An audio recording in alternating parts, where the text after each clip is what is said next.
જીએનએલયુમાં વિદ્યાર્થીઓ સાથે જાતીય શોષણના મામલામાં હાઈકોર્ટમાં સુનાવણી દરમિયાન હાઈકોર્ટે કરી મહત્વની ટકોર। હાઈકોર્ટ મુજબ વિદ્યાર્થીઓએ ફરિયાદ ક્યાં કરવી તેનો ખ્યાલ હોવો જોઈએ। જ્યાં ફરિયાદ થાય છે એ કમિટીમાં કોણ અને કેવા વ્યક્તિ હોય એ જરૂરી છે। પ્રોફેસર્સે કોઈનાથી પ્રભાવિત થવાની શક્યતાઓ છે ત્યારે ન્યાયની આશા શું? તમામ શૈક્ષણિક સંસ્થામાં કામગીરીની જવાબદારી સરકારની છે। તમામ શૈક્ષણિક સંસ્થાઓ બહાર ફરિયાદ પેટી લગાવવા કોર્ટ મિત્રનું સૂચન।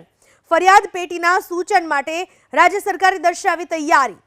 જો તમારી પાસે યોગ્ય કમિટી કે ઓથોરિટી જ નથી તો ફરિયાદોનું શું કરશો એવો સીધો સવાલ હાઈકોર્ટે કર્યો।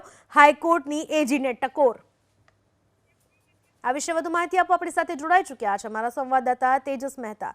તેજસ, શું આ વિશે વધુ માહિતી?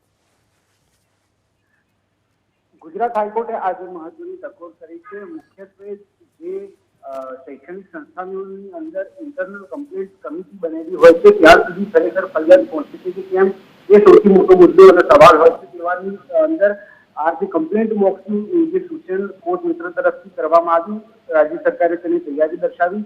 સાથે જ ઇન્ટરનલ કમ્પ્લેન્ટ કમિટીની અંદર કયા પ્રકારના સભ્યો હોવા જોઈએ તે બાબતે પણ કોર્ટની અંદર વિસ્તૃત છણાવટ થઈ। જે નિષ્પક્ષ હોય તે પ્રકારના વ્યક્તિઓ આ પ્રકારની ઇન્ટરનલ કમ્પ્લેન્ટ કમિટીમાં હોવા જોઈએ।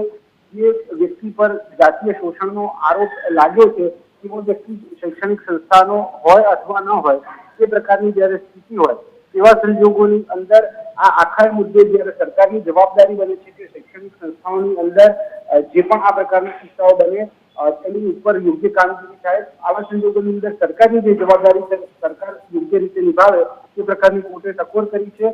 આગામી સુનાવણી સુધીની અંદર આ તમામ મુદ્દે વિસ્તૃત અહેવાલ રજૂ કરવા પણ કોર્ટે આદેશ કર્યો છે। તેજસ, આભાર આપનો તમામ માહિતી બદલ।